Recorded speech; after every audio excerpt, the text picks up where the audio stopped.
Radio Madhuban सुनने वाले सभी श्रोता स्वीकार करें संदीप त्रिवेदी का प्यार भरा नमस्कार। श्रोताओं, आज एक बहुत लंबे अरसे के बाद हाजिर हूँ आप सबका अपना पसंदीदा कार्यक्रम लेकर के, जिसका नाम है हमराही। और आप इस समय है रेडियो मधुबन 90.4 FM पर। हमेशा की तरह सुनते रहो, मुस्कुराते रहो। श्रोताओं,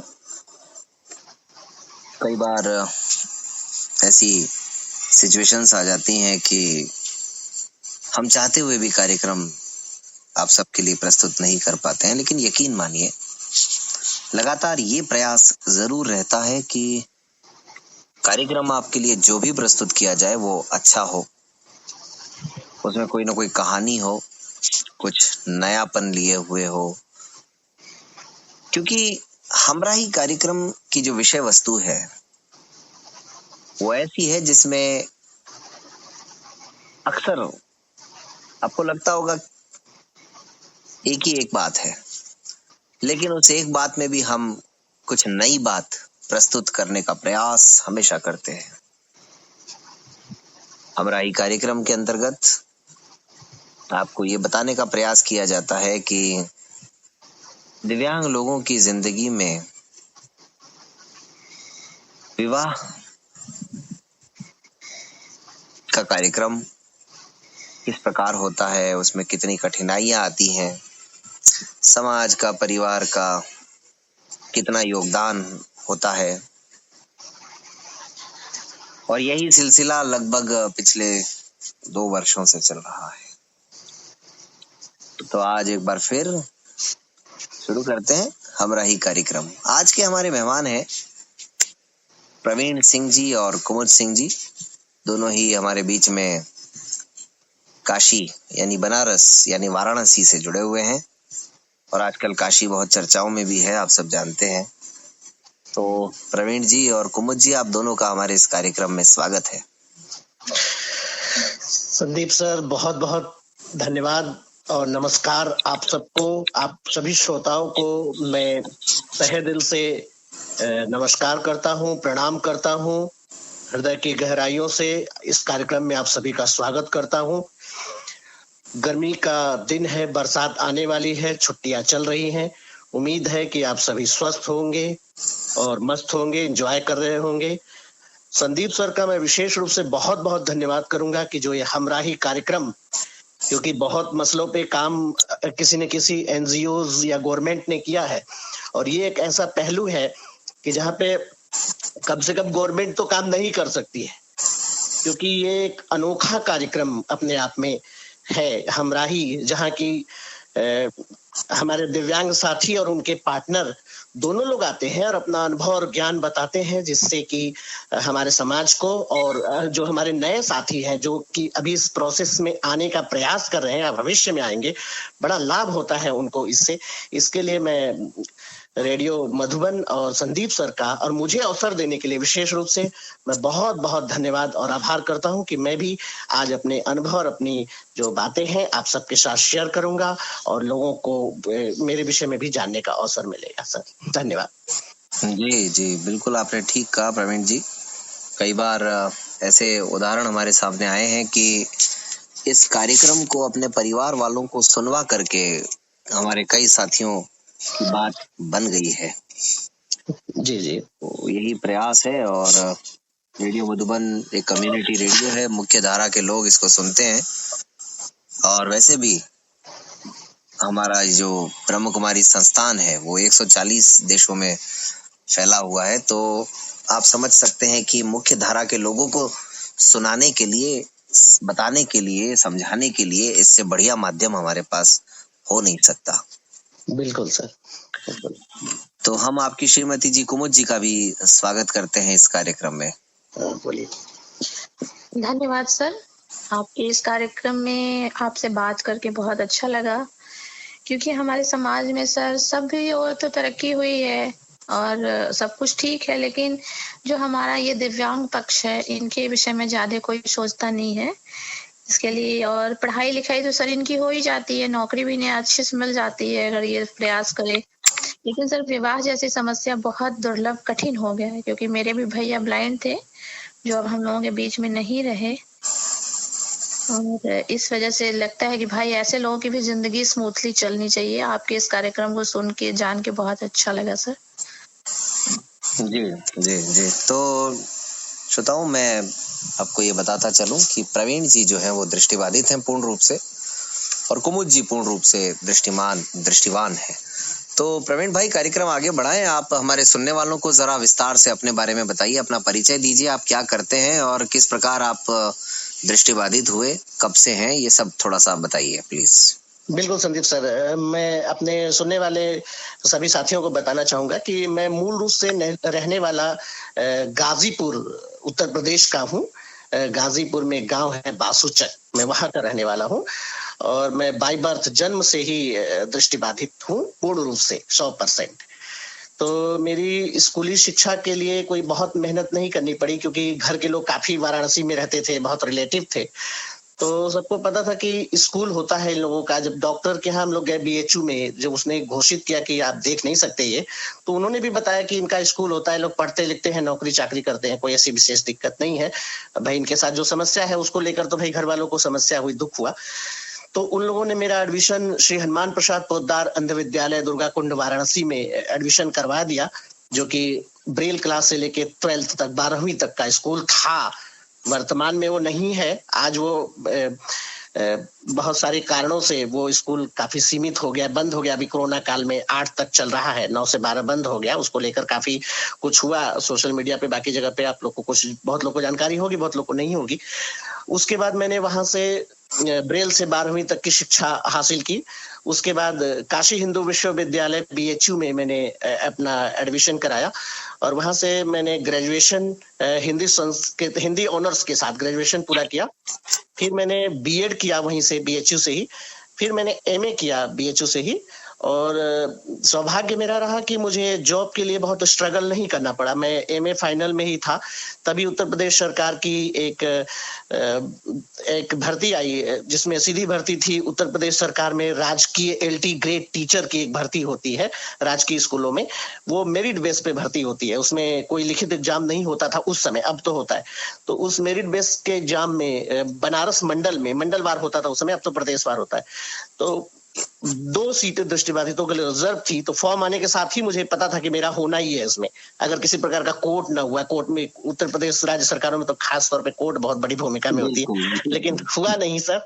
और फाइनली मेरे को नियुक्ति मिल गई। मैं एमए पूरा अभी कर ही रहा था, एग्जाम दिया एमए का मैंने, और उसके बाद 2015 में मेरा एमए कंप्लीट हुआ और मेरी नियुक्ति हो गई। मैंने ज्वाइन करने के बाद जाके अपनी मार्कशीट वगैरह वहां से कलेक्ट की बीएचयू से। तो इस तरह की रही। जहां तक कि फैमिली का है, तो फैमिली में पिताजी किसान थे और 3 भाई हम लोग थे, और एक बहन थी, जिसमें हम दृष्टिबाधित थे, बाकी सारे लोग सही थे, और बाकी सारे लोग अपना पढ़ाई लिखाई करके अपना काम कर रहे थे। तो इस तरह का कोई बहुत स्ट्रगल नहीं रहा नौकरी को लेकर, खासतौर पे पढ़ाई और नौकरी को लेकर। थोड़ा बहुत जो स्ट्रगल हुआ वो शादी को लेकर हुआ, उसके विषय में हम आगे बात करते रहेंगे, और जो संदीप सर पूछेंगे उसका जवाब आप लोगों के लिए देते रहेंगे सर। जी जी जी, बड़ी अच्छी कहानी है आपकी प्रवीण जी, और बनारस में काफी उद्धार हुआ आपका। जी जी जी, बनारस में ही जॉब मिल गया, बनारस में ही शादी होगी, सब कुछ बनारस। जी हाँ, बिल्कुल। तो कुमुद जी, आप भी अपना परिचय दीजिए। जी सर, हम लोग मूल रूप से यहीं बनारस के रहने वाले हैं। मेरे पिताजी भी बीएचयू से एमए हैं। परिवार मेरा काफी पढ़ा लिखा वेल सेटल परिवार था सर। क्या बात है, वाह। और मेरी एक बड़ी बहन है जो मुझसे काफी बड़ी है, और भाई थे वो भी मुझसे बड़े थे, और उनकी आंख पहले से ही थी, और एक एक्सीडेंटल मतलब बीमारी की वजह से कुछ अचानक हुआ, उनकी आंख 10th पास करने के बाद चली गई रोशनी। हम लोग उनको दिल्ली लेके गए सर, तो फिर वहां से पता चला वो पढ़े लिखे जगत गुरु विद्यालय से, चित्रकूट से, उनको भी नौकरी बहुत अच्छे से मिल गई। प्राइमरी में टीचर थे उत्तर प्रदेश सरकार में। मेरी भी इच्छा ये थी सर कि मैं UG PG UP college, Uday Pratap शासी कॉलेज भोजूपुर में, जो काफी चर्चित है, वहां से मैंने किया। और डिसेबिलिटी से मुझे सर, इन लोगों से मुझे बचपन से पता नहीं, मेरे अंदर एक गॉड गिफ्टेड चीज थी, मुझे बहुत लगाव था इस लोगों से। तो मैंने एक स्पेशल कोर्स कर रखा है HI, हाँ, डीएड मैंने HI डीएड किया, और करने के बाद फिर मेरी शादी हुई सर। एक वो चली नहीं अच्छे से, फिर प्रवीण जी से मुलाकात हुई, भैया ने ही इनको ढूंढा और ढूंढने के बाद मिलाने के बाद वो दुनिया से चले गए। मैं इनके साथ बहुत खुश हूँ, एक प्यारा बच्चा है हमारा। क्या बात है, वाह वाह वाह, बहुत अच्छी बात है। मतलब बड़ी अनोखी कहानी लग रही है आप दोनों की। और कुमुद जी, आमतौर पर हम देखते हैं कि अगर किसी परिवार में दृष्टिबाधित कोई लड़का हो या लड़की हो, उसके लिए लोग जीवन साथी की तलाश करते हैं परिवार वाले, और वो दृष्टिवान की तलाश करते हैं आमतौर पर। लेकिन ऐसा बहुत कम देखने में आता है कि वो अपनी कोई दृष्टिवान बेटी किसी दृष्टिबाधित को दे दे। ऐसा देखने में बहुत। इसके पीछे मेरे मन में एक प्रश्न हमेशा रहता था। मेरे पिताजी हमेशा कहते थे भैया के लिए कि कोई अच्छी लड़की मिल जाती, कोई साइटेड लड़की मिल जाती, गरीब रहती। मैंने कहा पापा, यदि गरीब ही सब कुछ होता तो भारत में, हमने तो दुनिया में सारे लोग गरीब हैं, अमीर कौन है। बिल्कुल। और मेरा ये मानना था सर कि हम तो कुछ करके देखें, एक कदम हम तो बढ़ा के देखें। ठीक बात है, बहुत सही कहा आपने। मैंने बढ़ाया कदम ताकि लोगों को लगे कि भाई मैंने किया है तो मेरे भाई के लिए भी शायद कोई लगे, कोई खड़ा रहे। बिल्कुल जी सर। तो कुमुद जी, पहले आपके भाई इस सर दुनिया पहले से मेरे गए भाई या पहले आपका विवाह हुआ है प्रवीण जी से? नहीं सर, मेरी पहली वाली शादी 2017 में हुई। भाई के जॉब के बाद शादी अच्छी नहीं चली, क्यों पता नहीं, क्या कमी थी, मुझ में कमी थी या उनमें कमी थी, संभाल नहीं पाए रिश्तों को हम लोग। फिर भैया ने मेरी शादी प्रवीण सर से तय की 2019 में। अच्छा, 19 में तय की, 20 में हम लोगों की शादी हुई 18 जनवरी को। अच्छा, जनवरी 20 में, मतलब कोरोना से भी पहले थोड़ा सा, महीना 2 महीना थोड़ा सा पहले। जी। और हम लोग बहुत खुश थे, बहुत खुश। और फिर भैया कोरोना में ही भैया एक्सपायर कर गए। बहुत दुखद है ये जी। करके देखिए, उस भाई ने अपने लिए भी वो प्रयासरत थे, आप लोग भी उनके लिए प्रयासरत थे। जी बिल्कुल, हम लोग इतने प्रयासरत थे उनके लिए। मुझे ये नहीं सर, मैं सोचती हूँ कि समाज में सर देखिए, हमारे दिव्यांग भाई बहनों का कोई समाज नहीं है। हमारे दिव्यांग भाई बहनों का बस एक ही समाज है कि हम लोग अपने ही समाज में अपने आप को डेवलप करें। कोई मिले ठीक, ना मिले तो हम लोग अपनी लाइफ में खुश रहें। कोई जाति का फाउंडेशन भी मेरे यहाँ नहीं था। हम लोग हमेशा खोजते थे कोई अच्छी, लेकिन हाँ सर, जो भी मिले उनको खुश रखे। कुमुद जी, आपका जो पहला विवाह हुआ था वो यहीं बनारस में हुआ था? नहीं सर, मेरी पहली शादी मिर्जापुर में हुई थी। मिर्जापुर में हुई थी, तो वो भी जॉब वॉब में थे या बस घर वालों ने ढूंढा और कर दिया विवाह? सर घर वालों ने ढूंढा, कर दिया। उनके पिताजी का बिजनेस वगैरह था। भैया को पसंद थोड़ा नहीं था पहले से ही, क्योंकि थोड़ी उनकी शिक्षा दीक्षा मुझसे कम थी। और सर पता नहीं उनके अंदर क्या था, वो बहुत खूबसूरत ढूंढते थे, शायद मैं खूबसूरत नहीं थी या क्या कमी थी, चली नहीं सर। तो फिर डाइवोर्स हो गया आप लोगों का?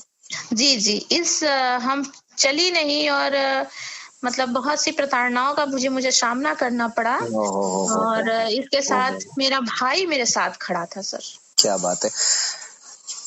तो जब ये विवाह हो रहा था आपका, तब जानकारी करते हैं ना, आमतौर पर हम लोग जुटाते हैं जानकारी कि भाई परिवार ठीक है, जानकारी जुटाई गई, लेकिन घर परिवार से ऐसी चीजें निकल के नहीं आई। लेकिन उसके अंदर बहुत, मतलब दिखने में तो ऐसा नहीं लगता था, लेकिन अंदर से वो बहुत अजीब था।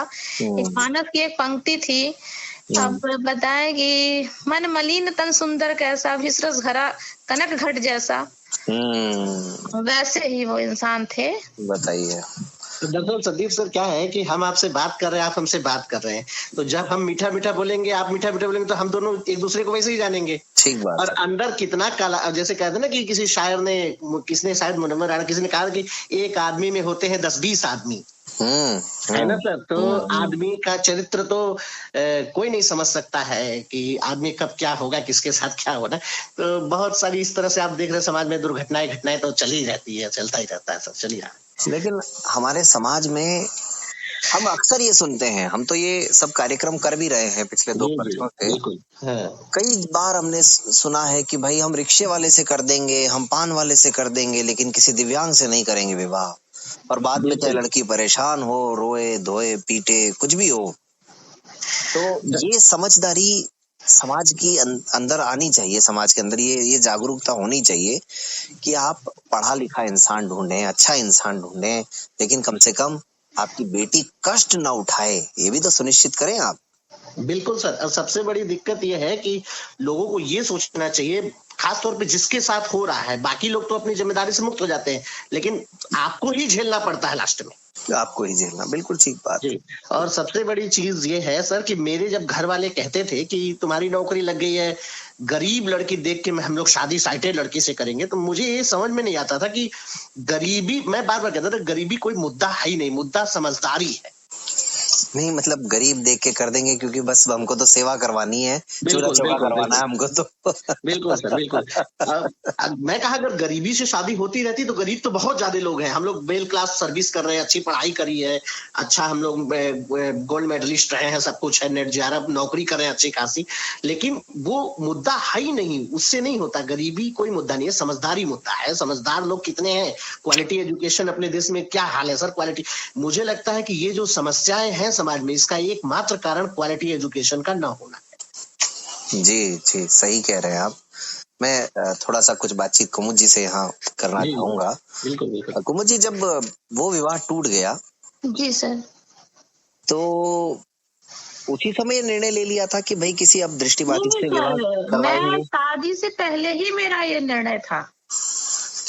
नहीं, वो शादी तो हो गई, अब चलिए उसको तो। पहली शादी से भी सर, जब मेरी शादी वादी की बात आती थी, भैया मेरे पहले से ही ब्लाइंड हो चुके थे। जी हाँ, जी हाँ, जी हाँ। तो मुझे हमेशा से ये लगता था कि ये लोग पढ़े लिखे होते हैं, अच्छे होते हैं, नौकरी चाकरी भी अच्छे से करते हैं, और मैं करूंगी तो लोगों को ये भी लगेगा ना कि इनकी बहन है जो साइटेड होकर भी ब्लाइंड से शादी कर ली है, तो कोई चीज तो होगी। बिल्कुल। हाँ, तो मुझे कोई प्रॉब्लम नहीं थी सर। लेकिन आपके पापा नहीं माने? हाँ, थोड़ी सी घर वालों को मनाने, लेकिन भैया मेरे थे, भैया को कोई प्रॉब्लम नहीं थी।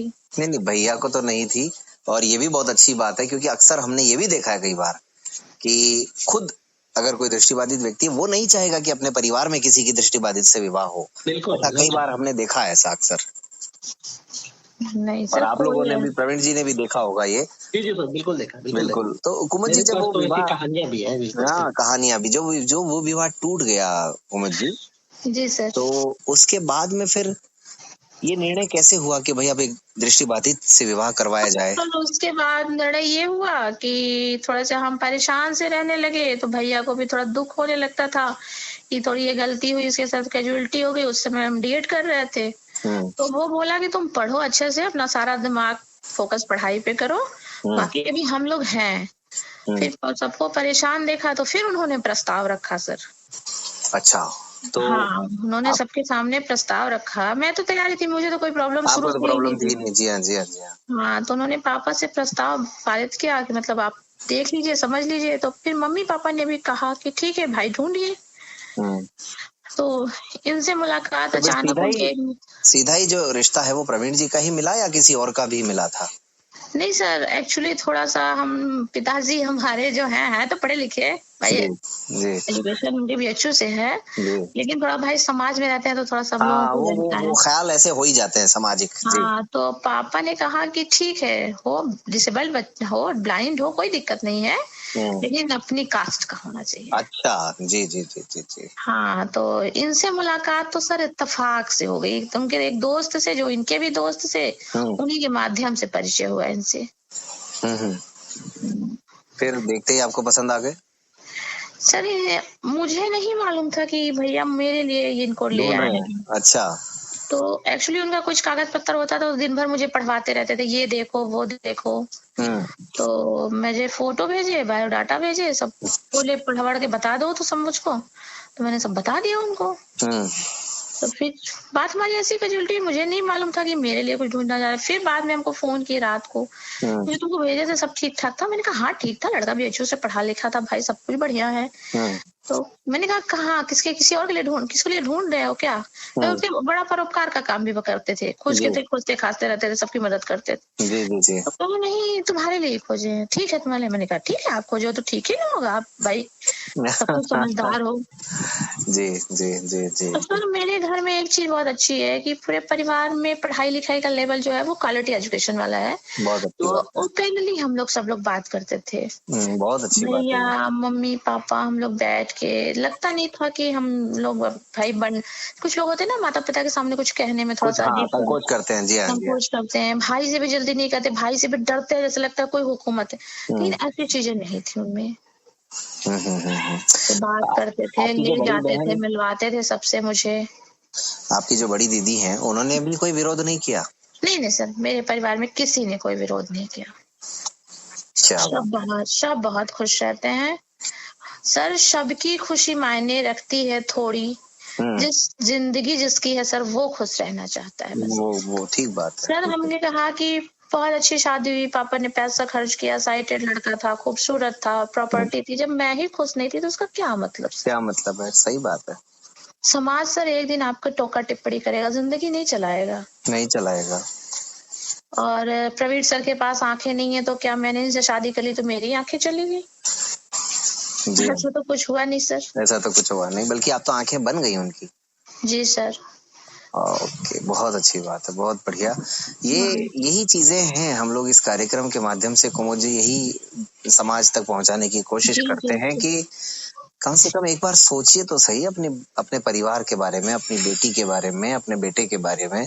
अगर कोई दिव्यांग है तो क्या उसने अपराध कर दिया, या वो कोई कह कर के आया कि भाई मैं दिव्यांग बनना चाहता हूँ जाकर के? सर मैं तो काफी लोगों को देखती हूँ कि दिव्यांग अगर उनके घर में है तो उनको एक वस्तु की तरह एक कॉर्नर में रख दो। क्यों? उनके अंदर इच्छाएं नहीं है, संवेदनाएं नहीं है, वो कम पढ़े लिखे हैं, आप लोगों से ज्यादा उनके पास क्षमता योग्यता है।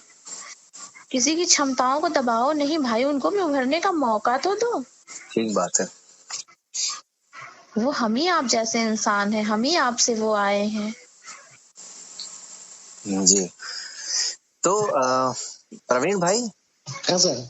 तो ये अमित जी से दोस्ती शादी की वजह से हुई या पहले से ही दोस्ती थी? क्या हुआ? नहीं सर, दरअसल हुआ ये कि अमित सर से दोस्ती मेरी नहीं थी, जान पहचान भी नहीं थी। हम बनारस में सर्विस कर रहे थे। जहाँ पहले कर रहे थे, अभी कर रहे हैं, वहाँ पहले भी कर रहे थे। इनके घर से मात्र जो है 8-9 किलोमीटर है। जी।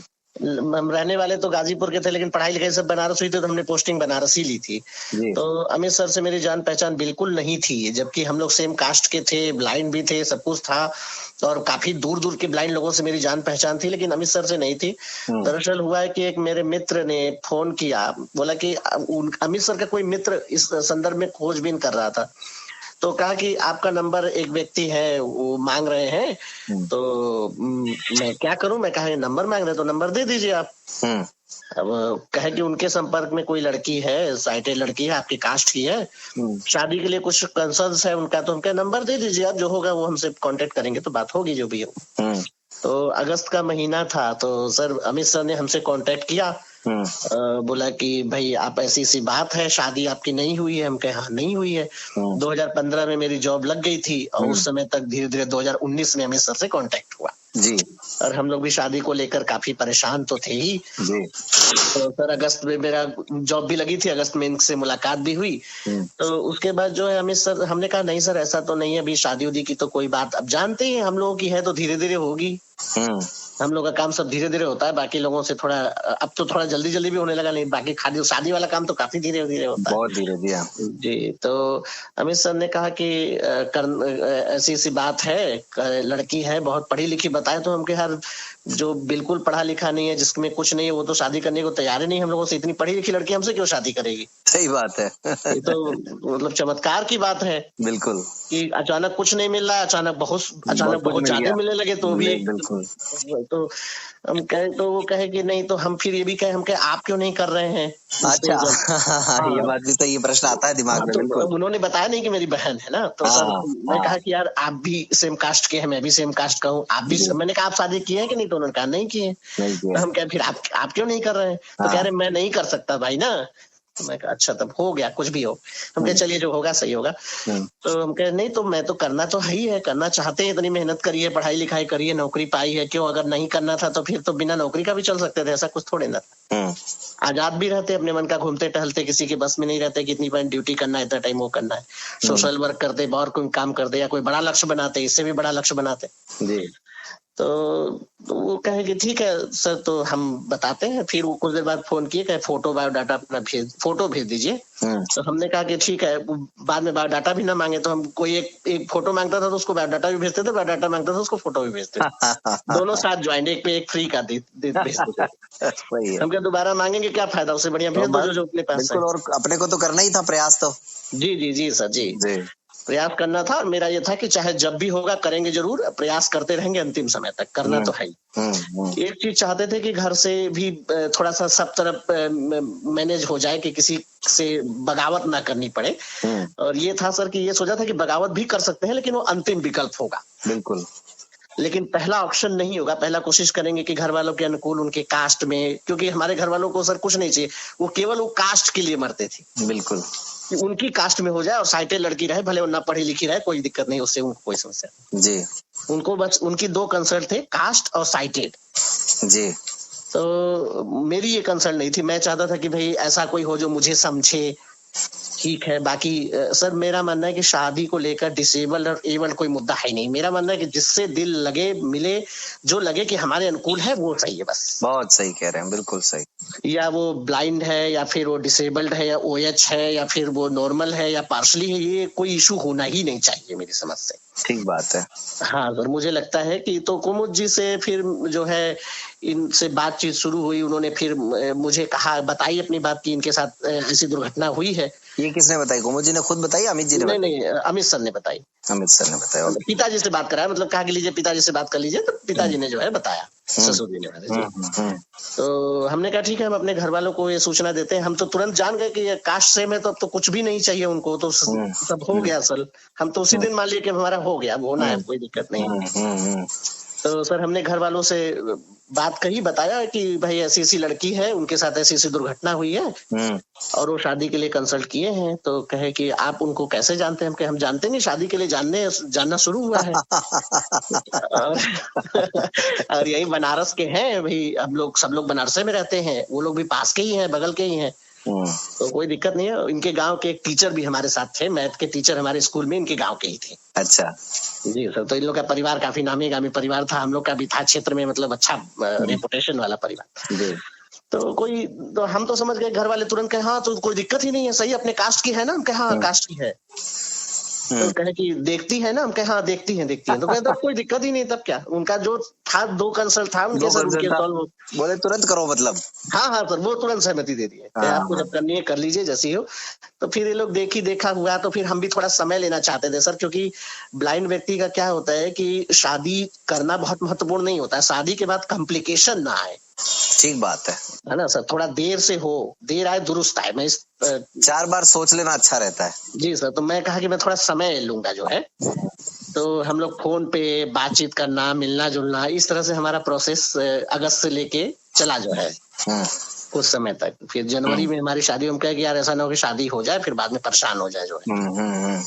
तो फिर इनसे मिलना जुलना भी होता रहा, हम लोग घूमना टहलना भी साथ में करते रहे, और फोन पे भी बातचीत होती रही। तो फिर सर बाकी इनका जो नेचर, इनका स्वभाव, बातचीत आप करी रहे, बाकी हम बहुत अच्छा लगा। पढ़ी लिखी थी ही, कास्ट की थी ही, और साइटेड थी, तो घर वालों की भी नीड पूरी हो रही थी, मेरी भी नीड पूरी हो रही थी, और बाकी कोई प्रॉब्लम नजर ही नहीं आ रही थी।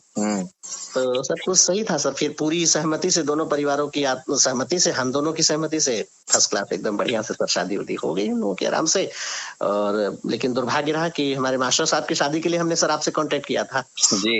और बाकी लोगों से, बहुत सारे लोगों से कांटेक्ट किया था कि भाई मास्टर साहब की भी शादी, हम लोग लड़की भी देखने गए थे उनके लिए। अच्छा। लेकिन सर दुर्भाग्य से फिर वो लड़की पसंद नहीं आई, कुछ क्या हुआ तो कुछ उसके अंदर दिमाग, कुछ उसको दिमागी प्रॉब्लम थी, कुछ दिमाग से वो दिक्कत थी उसको।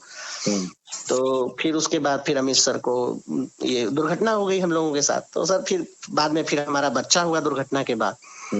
तो अभी वो 9.5 महीने का है। तो सर ये है कि पूरी ये सब कहानी रही, बड़ा जो है इस तरह का जो है पूरा घटनाक्रम रहा। तो श्रोताओं, आज आप सुन रहे हैं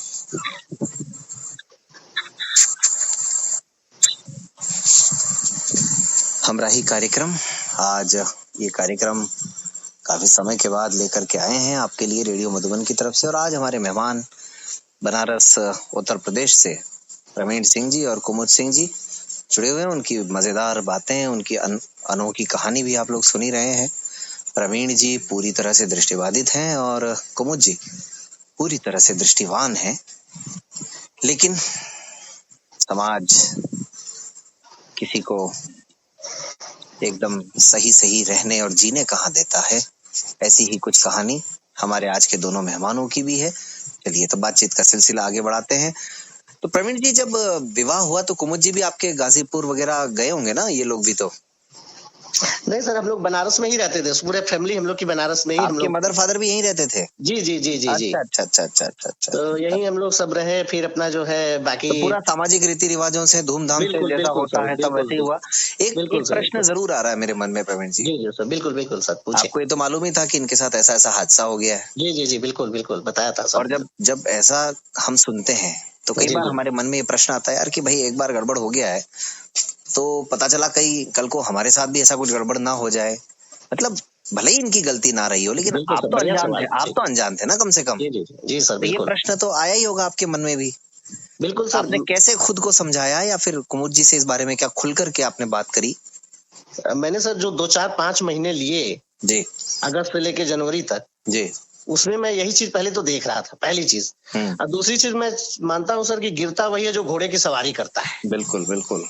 तो हमें काम करना चाहिए, एटलीस्ट हमें ज्यादा सोचना नहीं चाहिए।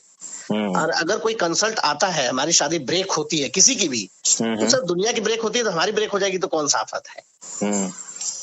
तो मैं सर इस विषय में मुझे लगता है कि काम करने से पहले अगर हम इतना सोचे कि यार साइटेड लोगों का एक्सीडेंट हो जाता है, हम घर से न निकले, हमारा भी एक्सीडेंट हो जाएगा, हम तो ब्लाइंड हो जाते, तो फिर तो हम कुछ कर ही नहीं पाएंगे। तो मुझे लगा कि ठीक है, दुर्घटना तो किसी के साथ हो सकती है। इनकी इन्होंने जो स्टोरी बताई और बातचीत से सर मिलने जुलने से मुझे समझ में आ गया कि इनकी गलती नहीं थी, इनके साथ दुर्घटना हुई है, एक्सीडेंटल केस है। बहुत हद तक आपको नेचर वगैरह सब समझ में आ गया? जी जी जी जी सर, जी बिल्कुल, मैं कंफर्म था कि मेरे साथ कुछ नहीं होना है। इतना वक्त बिताने के बाद एहसास हो ही जाता है कि भाई व्यक्ति कैसा है। जी जी सर, बिल्कुल बिल्कुल सही बात है। और कहीं ना कहीं चोट खाने वाले में और चोट देने वाले में भी अंतर होता है। बिल्कुल बिल्कुल सर। अब जैसे हम ही लोग हैं सर जी, हम लोग डिसेबल्ड हैं, दिव्यांग हैं, ब्लाइंड हैं, और लोगों से बेहतर हम लोग करते हैं सब कुछ। समस्या के बावजूद अच्छी पढ़ाई लिखाई, ईमानदार ऑनेस्ट होते हैं ज्यादातर ब्लाइंड साथी लोग हमारे, और नशा वशा से काफी दूर, पढ़े लिखे, एजुकेटेड, सब कुछ में बेहतर होते हैं। लेकिन हमारा कोई दंड न होने के बावजूद हमको समाज में हर तरह से मतलब नीचा दिखाने का प्रयास किया जाता है। तो मुझे लगता है कि एक्सीडेंट किसी के साथ भी हो सकता है। तो मुझे लगा कि एक्सीडेंटल केस है, इनकी कोई गलती नहीं थी, इनके साथ इत्तेफाक से दुर्घटना हुई, गलत व्यक्ति मिल गया इनको। तो मुझे सर कोई दिक्कत नहीं थी। वैसे भी मैं सर मानता हूँ कि चीजों के साथ आगे बढ़ना चाहिए, जो होगा वो देखा जाएगा। हाँ, कहीं ना कहीं जोड़ी आप लोगों की ऊपर वाले ने तो तय कर रखी थी, नीचे वालों ने थोड़ा गलत कर दिया था। जी जी जी सर, मैं तो ज्योतिष को नहीं मानता था, लेकिन मैं शादी को लेकर इतना परेशान हो गया। मैंने कहा यार, मैं इतनी मेहनत से नौकरी पाया और मुझसे बढ़िया जीवन तो उस आदमी का भी होता है जो कुछ नहीं करता है, उसकी भी शादी हो जाती है, उसके भी बच्चे हो जाते हैं जी। तो इतना जो कि आदमी कुछ नहीं करता है, उसका एक पैसे का भी इनकम नहीं, अपने परिवार को भी नहीं पाल पोस सकता, उसकी भी शादी हो जाती है। तो मुझे लगा यार इतना पढ़ना लिखना बेकार है। अगर इतना मान लो शादी नहीं भी होनी थी तो मैं LT ग्रेड अध्यापक ही क्यों बना? मुझे आजीवन प्रयास करना चाहिए कि मैं प्रोफेसर बनूंगा, सिविल सेवा बनूंगा, IAS बनूंगा, बढ़ोतरी में बनी जाऊंगा, नहीं बनूंगा तो नहीं बनूंगा। जी हाँ जी हाँ जी हाँ। बड़ा प्रयास करूंगा। जब मेरा कोई कंसल्ट ही नहीं है, भोजन करना है जीवन में, तो भोजन तो नौकरी से पहले भी मिल रहा था। बिल्कुल। और काम भर का जेब खर्चा भी मिल रहा था। तो मेरा सवाल वही था आगे जी जी जी जी जी। 15 से 19 तक क्या किया आपने आखिरकार? 15 से 19 तक सर बस ऐसे ही जीवन का एंजॉय मतलब किया कौन और कौन जीवन से साथी की दरवाजे तलाश। खटखटाए और क्या क्या रिस्पॉन्स मिला? सर दरअसल घर वाले अपने हिसाब से उनके लोग आते थे रिश्ता ले करके, बड़ा आनंद आता था। जी। वो आते थे, पूछते थे कि आपको दिखाई देता है? हम कहते थे नहीं। कहते थे एकदम नहीं देता? हम कहते थे बिल्कुल नहीं देखा। थोड़ा भी नहीं देता है? हम कहते थोड़ा भी नहीं देता है। कहाँ से भाई एक्सरे करोगे आपकी, कहाँ से बता देंगे जबरदस्ती आपको दिखाई देता है? तो फिर आप कैसे पढ़ाते हैं, कैसे आते जाते हैं? मतलब सर लोग आते थे, बातचीत करते थे और फिर हम दोबारा संपर्क करेंगे ऐसा करके चले जाते थे और फिर दोबारा वो उनका नजर नहीं आता था। और तब ये लगता था कि ये तो हम लोग का अपमान है। और मैं सर एक जो शादी कराने वाले लोग होते हैं उन पे गुस्सा भी किया। मैंने कहा भाई जब आप उन्हें बताते हो, आप उन्हें बताओ पूरी बात कि वो व्यक्ति जो है 100% नहीं देखता है और नौकरी करता है, दोनों बात सही। जब आप उन्हें सही सी जानकारी देते हो तब वो आते हैं, तो आए तो करे या तो ना आए। नहीं तो अगर हम उनसे झूठ बताएं सर, कोई बात हमारी गलत हो तब तो भागे तो ठीक है। ठीक बात है। हम जैसे हम मान लीजिए हम नौकरी कर रहे हैं चपरासी के, बता दे कि हम प्रोफेसर हैं जी, तब तो भागे तो ठीक है। या तो हम कोई झूठ बोले, हम कहे कि हम भाई 10% देखते हैं, हम 1% ना देखते हो। जी जी जी जी जी। या तो रूप रंग में कोई कंसल्ट हो तो भाई फोटो वोटो भेजते ही हैं, तो बताएं कि हम रूप रंग के आधार पे भाग रहे हैं। तो ये हमको कई बार लगता था कि ऐसे लोग जिनको करना ही नहीं है वो आते क्यों है फालतू, सबको जानने के बाद भी सही। तो मैं बहुत सोचा कि इसका कारण क्या हो सकता है। तो मुझे लगा कि ये लोग मजाक उड़ाने आते हैं हम लोगों का जो है। तो ये सर मुझे लगा, लेकिन 2015 से 19 तक मैं अपने स्तर से प्रयास भी कर रहा था। कोई और आपके जैसी कोई लड़की जीवन में नहीं आई आपके? नहीं सर, फोन फ्रेंड थी, सब बात होती थी फोन पे टाइम पास के लिए ऐसे ही। मतलब शादी के नजरिए से नहीं। अच्छा।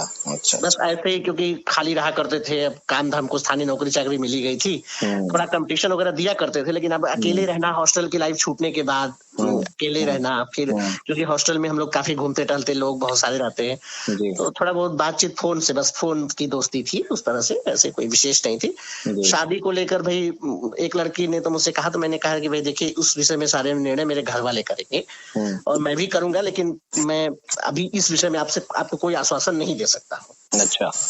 क्योंकि सर मैं मानता हूँ कि किसी के साथ जानबूझ के गलत नहीं करना चाहिए किसी भी हाल में, क्योंकि पता नहीं किस वजह से आज हम लोगों के साथ ये सब कुछ हो रहा है, तो हम लोगों को थोड़ा चीजों को समझना चाहिए। बिल्कुल बिल्कुल बिल्कुल, बहुत अच्छी बात है। तो आजकल कहाँ रह रहे हैं आप लोग प्रवीण जी?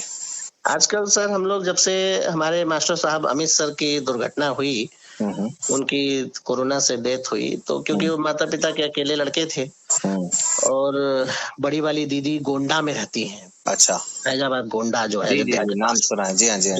यहाँ से करीब 200-300 किलोमीटर दूर। तो बच्चे उनके सब पढ़ते लिखते हैं, तो कोई इतना नहीं जी, राजा भैया ही बोल दो तो काफी है। जी राजा भैया के क्षेत्र में रहती है।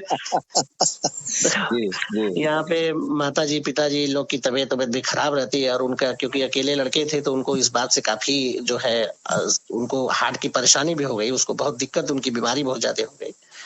तो आजकल सर हम लोग यहीं रहते हैं, इनके घर ही रहते हैं, कुमुद के घर ही रहते हैं, ससुराल में ही अपने रहते हैं। तो आपके माँ बाप ने अनुमति दे दी यहाँ रहने के लिए? सर बिल्कुल बिल्कुल, उन्होंने और यहाँ से पहले आप अपने घर पे रहते थे कुमुद जी? नहीं सर, मैं रेंट पे रहता था शिवपुर में, वो लोग अभी भी रहते हैं वहाँ पे।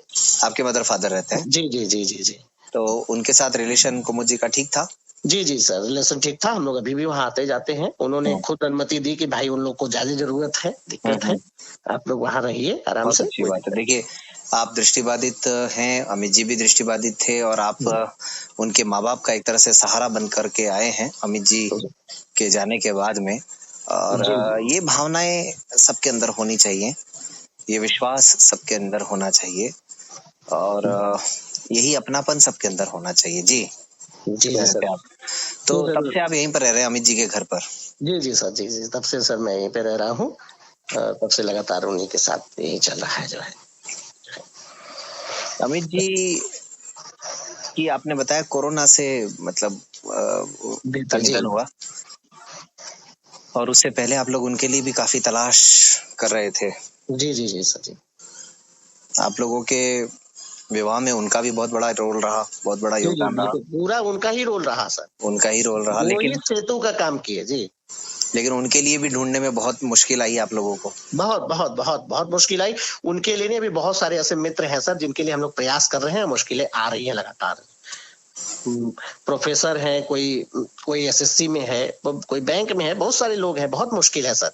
मेरा मानना है ये मुश्किल के कहीं ना कहीं कारण हम लोग भी हैं। बहुत सही कह रहे हैं आप जी। क्योंकि सर हमारे जो जॉब पाने के बाद हमको लगता है कि हम दुनिया से ऊपर हो गए हैं। कहीं ना कहीं हम अपनी वास्तविक स्थिति को भूल जाते हैं। जब हम स्टूडेंट रहा करते थे, कोई पूछता नहीं था, तो हमें लगता है कि हम अब सबसे ऊपर हो गए, हमसे ऊपर तो कोई है ही नहीं। हम लोगों को, अपने सोसाइटी के लोगों को, अपने लोगों को इग्नोर करना शुरू करते हैं। मेरा मानना है सर कि आप प्रयास करिए, घर वालों के साथ भी तालमेल बनाइए। मैं नहीं कह रहा हूं कि बगावत करिए, तालमेल बनाइए और कोशिश करिए कि अपना पार्टनर इस आधार पे मत चुनिए कि वो डिसेबल्ड है या नॉन डिसेबल्ड है या पार्शली है या एबल्ड है, क्या है वो, ये अच्छा ये नहीं। पार्टनर ऐसा होना चाहिए जिससे आपके दिल मिले, आपके विचार मिले, आपके दोनों में प्रेम हो। इस तरह की चीजें हैं। आप कोशिश करिए और लगातार कोशिश करते रहिए मिशन मोड में। जैसे आपने नौकरी के लिए प्रयास किया, लगातार आप कुछ भी करते थे नौकरी पाने के लिए, वैसे आप कुछ भी करिए और अनलिमिटेड समय तक करिए। होगा क्यों नहीं।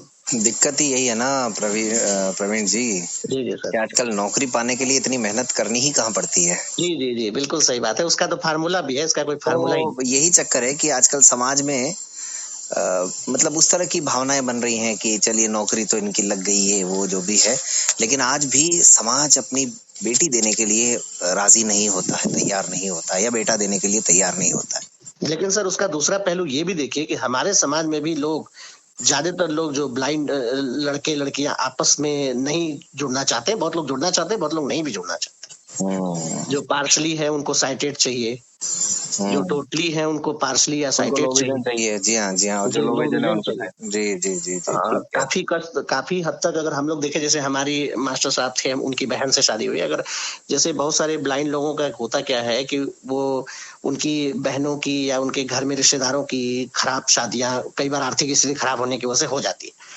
और अगर उस स्तर पे भी प्रयास किया जाए, घर वालों को या रिलेटिव्स को समझाया जाए, तो इसमें काफी कुछ हो सकता है जो है। अच्छा प्रवीण जी, मेरे जहन में सवाल आ रहा है, हालांकि उसका कोई मतलब नहीं है उस सवाल का, लेकिन फिर भी बिल्कुल कल को ऐसी परिस्थितियां बनती जी जी कि अमित जी और अमित जी के परिवार वाले ऐसा चाहते कि भाई देखिए हमारी सिस्टर की शादी हम आपसे करवा रहे हैं, अगर कल की आपको कोई सिस्टर होती जी जी और वो लोग ऐसा कहते कि अमित जी से उनकी शादी करवा दीजिए, तो आपका परिवार तैयार होता? नहीं सर, नहीं तैयार होता। नहीं होता ना, बिल्कुल नहीं होता। मैं अपने सिस्टर से यहाँ प्रस्ताव भी नहीं रखता। जी जी, क्योंकि सर माहौल बहुत कुछ निर्भर करता है। बिल्कुल। मेरी फैमिली का माहौल इस तरह का मुझे लगता है इस मामले में कम से कम नहीं था। तो क्योंकि अमित सर की एजुकेशन का कहीं ना कहीं आप कह रहे हैं फर्क बहुत पड़ता है। जी जी सर, बहुत फर्क। मुझे लगता है कि सारी समस्या एजुकेशन की वजह से ही है, क्योंकि हमारे यहाँ क्वालिटी एजुकेशन है नहीं। क्वालिटी एजुकेशन का मतलब डिग्री ले लिए हैं कोई विषय से, और बहुत सारे लोग, उनका कोई मतलब ही नहीं है। इस वजह से सर जो है चीजें, मुझे लगता है कि सुधार हो रहा है सर, बेहतरी हो रही है, और धीरे धीरे काफी बेहतरी होगी। धीरे धीरे लोगों को समझ करने की आवश्यकता है। जी जी सर, जी जी जी जी। कुछ अच्छा हो रहा है। मुझे लगता है कि सर उम्मीद पर ही दुनिया का बदलाव काफी पहले से देखा जाए तो बहुत अच्छा हुआ है। बहुत अच्छा हुआ, बिल्कुल अवेयरनेस आ रही है, धीरे धीरे अवेयरनेस आ रही है, और कम से कम हमारे साथियों को भी समझ में आ रहा है कि हम लोग आपस में भी ये सिस्टम बना सकते हैं जो है। तरह तरह के रास्ते खुल रहे हैं। बहुत सारे बहन, जैसे मुझे अभी एक मेरा मित्र है, मतलब मेरा मित्र क्या है, मेरे जान पहचान का है, वो भी अपनी बहन की शादी एक ब्लाइंड लड़के से करा रहा है, वो भी टीचर है। क्या बात है, वाह, बहुत तो ये भी एक धारा चल पड़ी है सर जो है, कि ब्लाइंड लोग अपने रिलेटिव्स की और अपनी सिस्टर्स की शादियां ब्लाइंड लोगों से करा रहे हैं। हालांकि बहुत लोग बुरा भी मान जाते हैं, जैसे कि किसी को कहो तो कई बार मतलब लड़ाई भी हो सकती है ना। अरे सर हुआ था एक बार, एक हमारे यहाँ दुर्गा कुंड में एक टीचर थे, तो उनको एक टीचर ने, एक हमारे यहाँ का एक थे हम लोग के सीनियर, वो लग गए थे नौकरी में, उन्हीं के कास्ट के थे। तो उन्होंने, उनकी ढेर सारी लड़कियां थी, उन्होंने कहा कि यार बात करिए उनसे जो है। तो उन्होंने कहा हम बात करेंगे, वो भले बुरा मान जाए, चाहे करे न करे, लेकिन हम बात करेंगे। उन्होंने बात किया और सही में बुरा मान गए, उनसे बोलना छोड़ दिए। ओ हो जी जी जी जी जी। ये सबकी अपनी अपनी सोच की बात है, समझ की बात है। समझ की बात है। जी जी जी जी जी हाँ, जी हाँ, बिल्कुल ठीक है ना। थोड़ा सा काफी देर हो गई, कुमुद जी शांत है, थोड़ा कुमुद जी से भी जी जी बिल्कुल बिल्कुल चर्चा कर लेते हैं। जी जी सर कहिए। तो कुमुद जी ये बताइए, आज जी खुश हैं आप? हाँ सर, मैं बहुत खुश हूँ। भाई की कमी तो हाँ सर, उनकी कमी तो कोई पूरी नहीं पूरी कर नहीं कर सकता। सकता। जी हाँ, जी हाँ, जी हाँ। लेकिन और कहीं ना कहीं आपके और प्रवीण जी के रहने से और आपका जो नन्हा मुन्ना घर में मेहमान आया है, उन सब के आने से आपके माता पिता का भी थोड़ा दिल लगा रहता हाँ होगा। सर, पता नहीं अमित भैया ही आए हैं या क्या आए हैं। अमित भैया 10 मई को गुजरे और बाबू मेरा 10 अगस्त को आया। हो जी जी जी जी जी जी जी निश्चित रूप और से। लगभग उनके जाने का और उसके आने का समय भी लगभग आस-पास ही था। बड़ा कठिन समय वो वैसे भी था आपके लिए, मतलब स्वास्थ्य के दृष्टिकोण से भी और पारिवारिक दृष्टिकोण से भी वो बड़ा कठिन। भाई वो मेरा कम था, वो मेरे लिए क्या था ये मैं नहीं बता सकती। बहुत अपार प्रेम था मुझे मास्टर से और हम लोग उनको मास्टर ही कह के बुलाते थे क्योंकि मेरा बहुत बड़ा परिवार था और मेरे परिवार में कई पुश्तों के बाद वो मास्टर हुआ था। अच्छा। हाँ सर, मेरा बड़ा परिवार था। डॉक्टर हैं, इंजीनियर हैं, सिविल सर्विस में हैं, सारे विभागों में, लेकिन हमारे यहाँ कोई मास्टर नहीं था। हम्म। हाँ, तो वो इकलौता इंसान मास्टर हुआ था, तो हमको लगता है हमारे गांव के आधे से ज्यादा लोग उसको मास्टर ही कहते थे। जी जी जी जी। और बहुत सही सहनशील और इतने स्किल्ड आदमी थे कि मैं उनके वो चले गए सर, मैं उनकी प्रशंसा क्या करूं, शब्द कम है। इतना बढ़िया वो कपड़ा प्रेस करना, इतना बेहतरीन खाना बनाना, सब कुछ कर लेना कि आज जब पता ही नहीं चलता था कि वो ब्लाइंड व्यक्ति है। पूरी तरह से दृष्टिबाधित थे वो। तो सर पूर्ण रूप से पहले सर जब आंख उनकी ऑपरेशन हुआ वहाँ चेन्नई पापा ले गए, एम्स ले गए तो रोशनी आई, लेकिन डॉक्टर ने कहा कि ये रोशनी एक दिन भी चल सकती है, 10 साल भी चल सकती है। धीरे धीरे वो पहले पार्सली फिर एकदम टोटली हो गए। और आप तो छोटे थे, उनसे तो वैसे भी आप लोगों का स्नेह बहुत रहा होगा। बहुत ज्यादा मेरा उनसे प्रेम था। और जिस दिन अमित भैया गुजरे बस उनके एक ही शब्द थे, बहुत कष्ट में थे सर। तो मैंने कहा हिम्मत मत हारो, तुमने जिंदगी में बहुत लड़ाई की, बहुत जीता, संघर्ष किया। एक जब उम्र आपकी खड़ी हुई तब आपने अपनी आंखों की रोशनी खोई, फिर भी संघर्ष किया। आपने पढ़ाई लिखाई की, नौकरी हासिल की, सब कुछ किया। तो बोले नहीं मैं अब हार गया हूँ, हो। मैं हार गया हूँ। मैंने कहा आप ऐसे रोएंगे तो मम्मी पापा को कौन देखेगा, आप एक हैं भाई।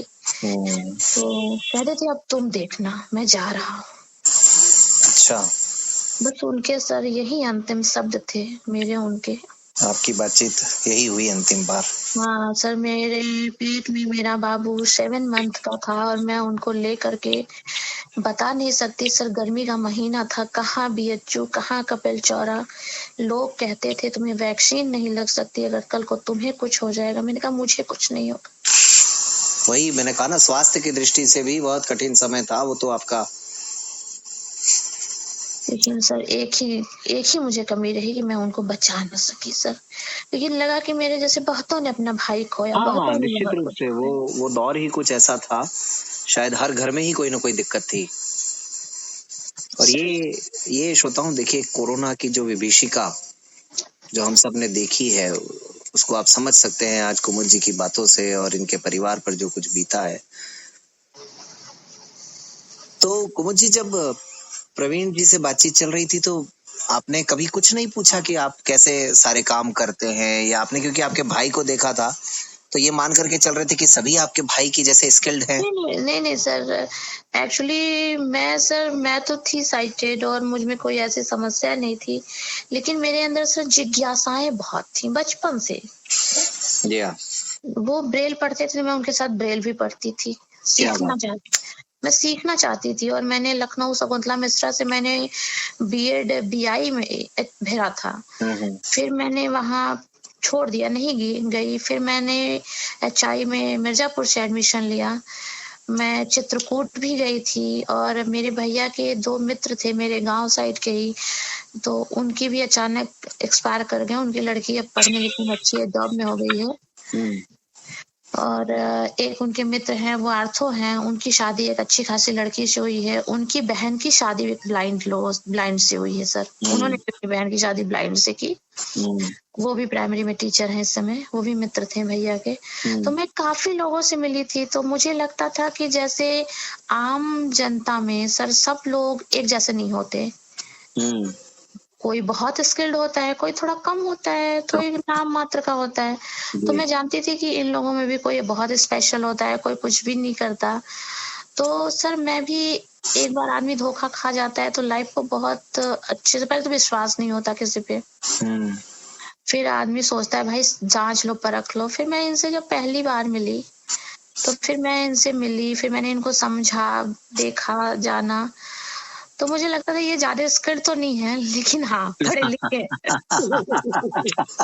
सही बात कह रही है क्या नहीं होता है प्रवीण जी, क्या तुलना भी कई बार मन में हो जाती है कि यार मेरे भाई देखिए इतने मतलब जबरदस्त, क्योंकि उनको तो ये आंखों के सामने दिन रात ही देख रहे थे ना। दरअसल सर क्या था ना कि अमित सर बहुत ही ज्यादा स्किल्ड थे। अब वो हमको वेज नॉन वेज सब बना के खिलाए थे। अच्छा। अब हमको जो है वो चिकन उकन सब खिलाए थे और हमको बुलाए थे कि हमारे घर आपको हम गर्मी में ट्रेनिंग देंगे। अच्छा। हम कहते थे यार हम जल जाएंगे, जो है एक तो ऐसे ही दिक्कत है और भी दिक्कत हो जाएगी तो बड़ी समस्या हो जाएगी। और जो है वो सर क्या कहा जाए, दौर ऐसा था कोरोना का टाइम कि ये जब जाती थी इनका था, तो हमको बहुत लोग कहते थे यार तुम अपने परिवार के विषय में भी सोचो जी, तुम्हारा बच्चा, तुम्हारी वाइफ, सब। हम कहे नहीं, हमारे लिए अमित सर से बढ़ के कुछ नहीं है, हमारे लिए उनकी, भाई उन्होंने मेरी जिंदगी बदली, उन्होंने सब कुछ किया, हमारा समाज है, हम उनके लिए कर। लेकिन सर दुर्भाग्य, हमको बड़ा दुख रहा कि हम लोगों ने सब कुछ करते हुए भी लेकिन नियति के आगे हम लोग हारे। और हालांकि ये है कि बहुत सारे लोगों के साथ हुआ, क्या किया जा सकता है। लेकिन सर ये है कि वो रहते उनकी अरमान था कि आप लोगों ने आपके प्रयास में कोई कमी नहीं रखी, मुझे लगता है ये बहुत अच्छी बात है। जो कोरोना का पीक समय था, आप देख रहे थे कि देश में हाहाकार मचा था। हॉस्पिटल में बेड नहीं था, कितनों को ऑक्सीजन नहीं मिल रहा था, कितने दिल्ली से यहाँ भाग रहे थे, यहाँ से एनसीआर भाग रहे थे। जब कुत्तों जैसी सबकी जिंदगी हो गई थी सर, समझ में नहीं आ रहा था। जब मैं गई तो सर लगता था कि पूरी दुनिया का श्मशान हॉस्पिटल के बाहर बना है। कितने जल्दी अंदर लोग जाते थे और कितने जल्दी मृत घोषित होके बाहर आ जाते थे, समझ में नहीं आता था। सच्चाई है, बिल्कुल सच कह रहे हैं। वही सर मैंने अमित सर खोया भाई, मैंने, मेरा एक ही भाई था, माँ पिता। अपनी आंखों से देखा वो सारा मंजर। जी मैंने देखा जब रोहित सरदाना मरा, भाई ने तो, मेरा भाई तो 10 दिन लड़ा, 10 दिन उसने संघर्ष किया। लेकिन रोहित सरदाना, बहुत से ऐसों को मैंने देखा, वो तो 10-20 घंटों में ही चल दिए थे, जबकि उनके पास तो देखा सर सुविधाएं कई गुना ज्यादा थी आप लोगों से। जी सर वही तो बता रहे हैं कि कई को मैंने देखा कि गेट से अंदर एंट्री हो रही है और मैं वही हूँ, तब तक वो गेट से बाहर आ जा रहे हैं। तो समझ में ही नहीं आ रहा था कि क्या माहौल है सर। कोई किसी के अपने ही बच्चे की कोई लाश नहीं छू रहा था, कोई अग्नि संस्कार करने वाला नहीं था। कितनों के घर में तो कोई नहीं बचा, घर का घर सब कुछ है सर। लेकिन एक माँ का दर्द सर समझाया जाता है, सब कुछ किया जाता है, जाने वाला कभी वापस नहीं आता।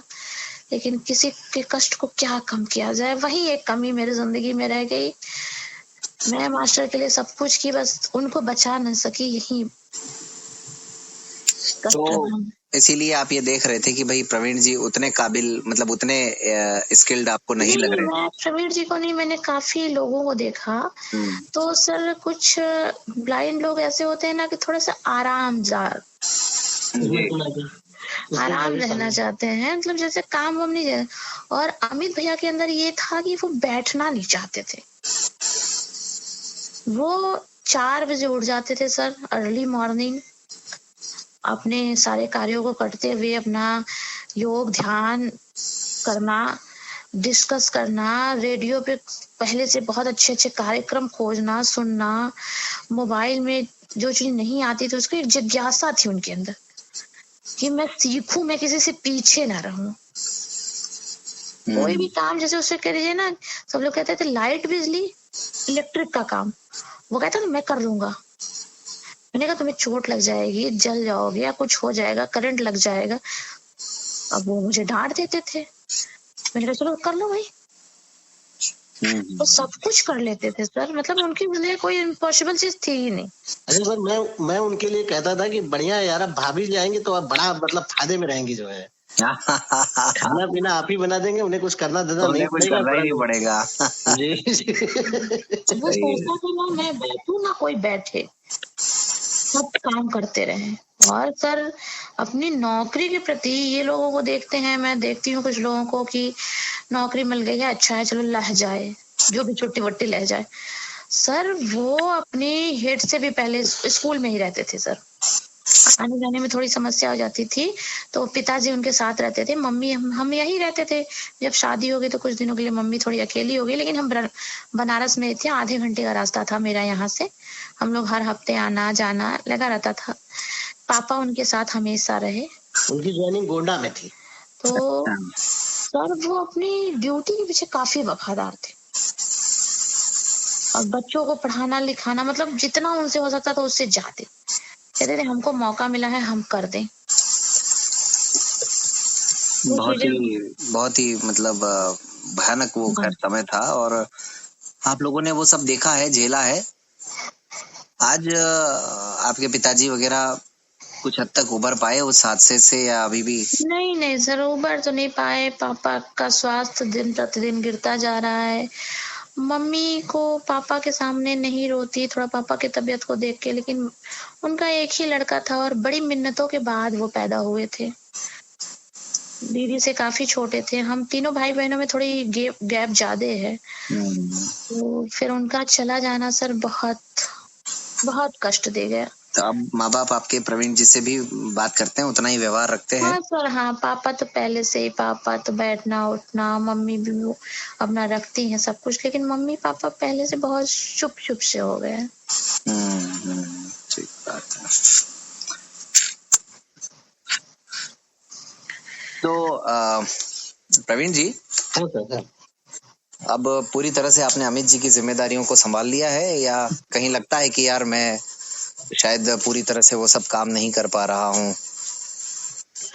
नहीं सर, उनकी कमी तो मैं नहीं पूरी कर पाऊंगा, लेकिन मैं कोशिश करता हूँ कि यहाँ भी पूरी तरह से करूँ, अपने फैमिली को भी करूँ, दोनों परिवारों को जितना हो पाता है मुझसे मैं पूरा, यहाँ तो पूरी तरह से रहता ही हूँ, सब कुछ करता हूँ, वहां भी जाते आते रहता हूँ और जितना कर पाता हूँ वहां भी करता हूँ। अच्छा प्रवीण जी, आपके दोस्तों में भी ये सब बातें होती होंगी यार कि भाई तुम्हारा जिस तरह से ये व्यवस्था हुई है, ऐसी परिस्थितियां कुछ हमें भी मिल जाए, ऐसी व्यवस्था हमारे लिए भी कहीं हो जाए।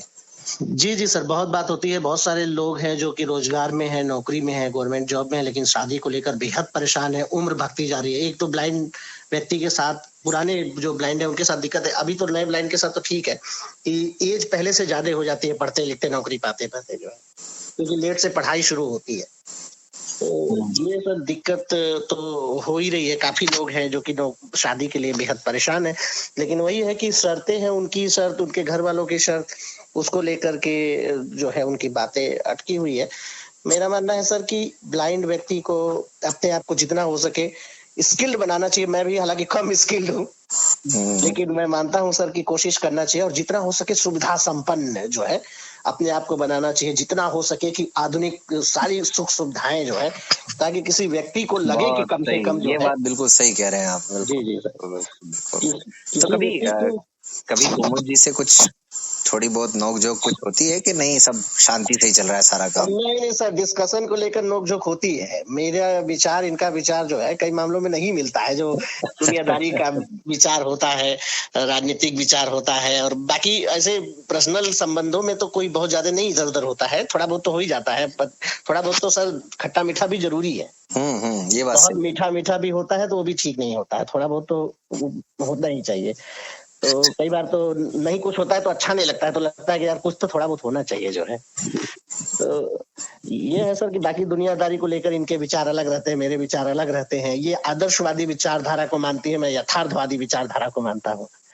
आज भी जाते हैं कहीं बाहर घूमने फिरने, होटल में कि नहीं अब बंद कर दिया? बिल्कुल जाते हैं, हमेशा जाते हैं। अपना स्कूटी रखे हुए हैं, हम लोग दोनों लोग जाते हैं। स्कूटी से हमको स्कूल छोड़ देती है और स्कूल से ले लेती है। बाकी हम लोग डेली सर अपन पूरे बनारस शहर हम लोग घूमते टहलते रहते हैं, बराबर खाना पीना, होटल रेस्टोरेंट, बाकी दुकान। मुझे मिठाई खाने का बड़ा शौक है, तो सर कुछ मिठाई की दुकानों पे जाते हैं, अपना खाते पीते अपना हम लोग। बाकी कुमुद जी बहुत बढ़िया सर, खाना पीना बहुत अच्छा बनाती हैं। क्या बात है, वाह हाँ, वाह। वेज नॉन वेज दोनों बढ़िया बनाती। मैं सर खास तौर पे चिकन मटन का बड़ा शौकीन हूँ, जो है मछली चिकन मटन।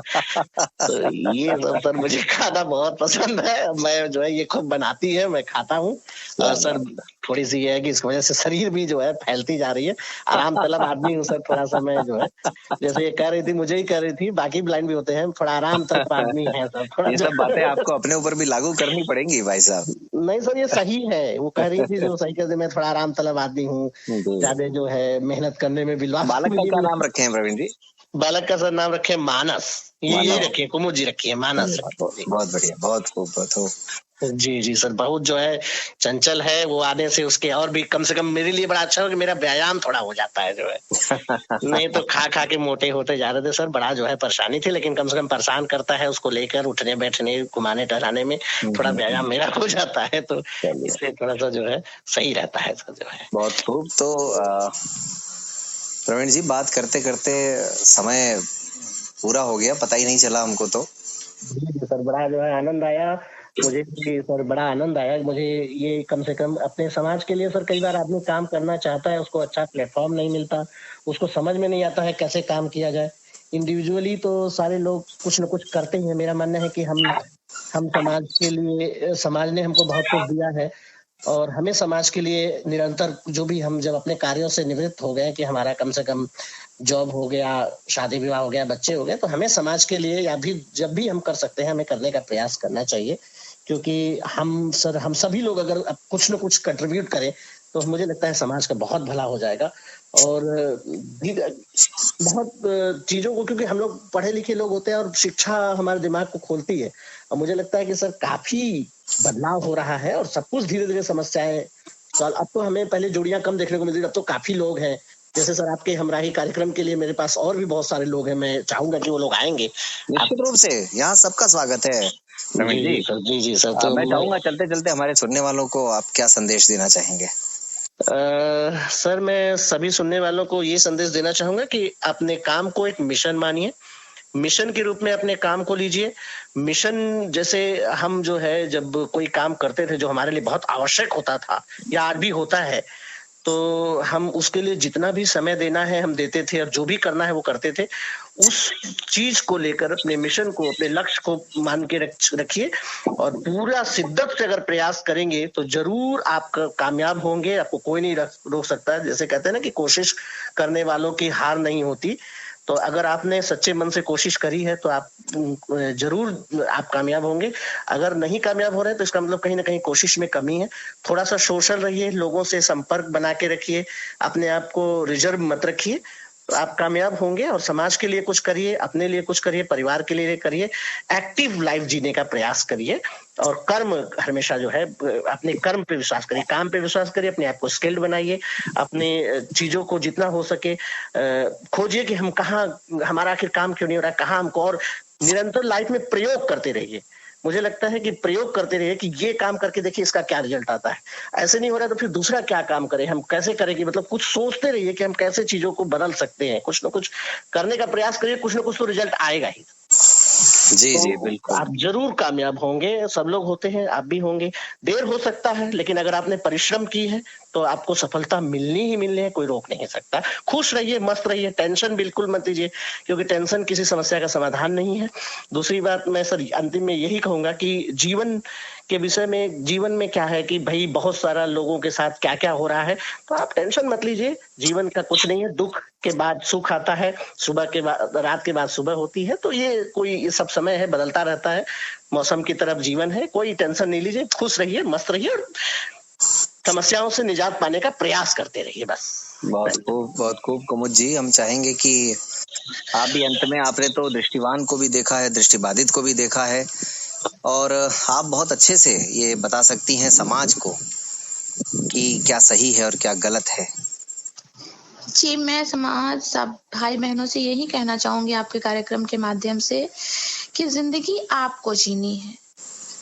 अपनी जिंदगी को स्मूथली, सरलता से, अच्छे से जीजिए। ये भी नहीं कि माता पिता किसी का प्रतिरोध विरोध करिए, लड़ाई झगड़ा करिए, बगावत करिए, नहीं, समझाइए, अपनी बातों को, अपनी चीजों को रखिए सामने और बताइए उनको कि भाई ऐसा है, हम यहाँ सरवाइव नहीं कर सकते।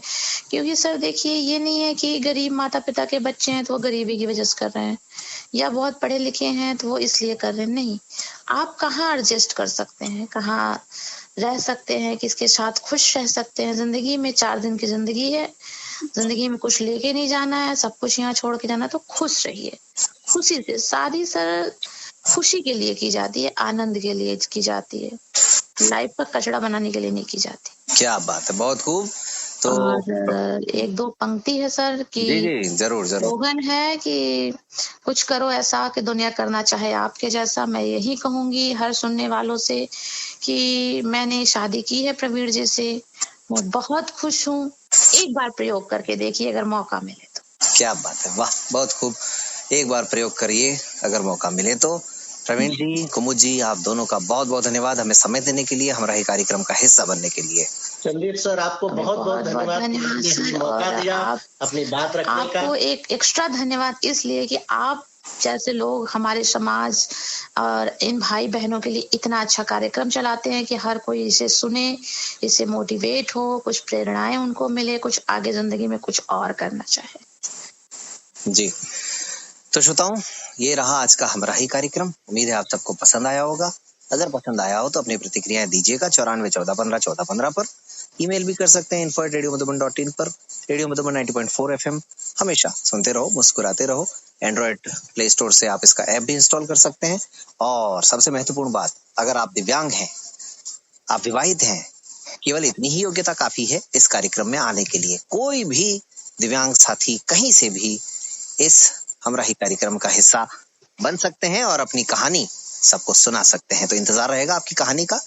और अब इंतजार कीजिए आप अगले रविवार तक। फिर मिलते हैं किसी और हमराई के साथ।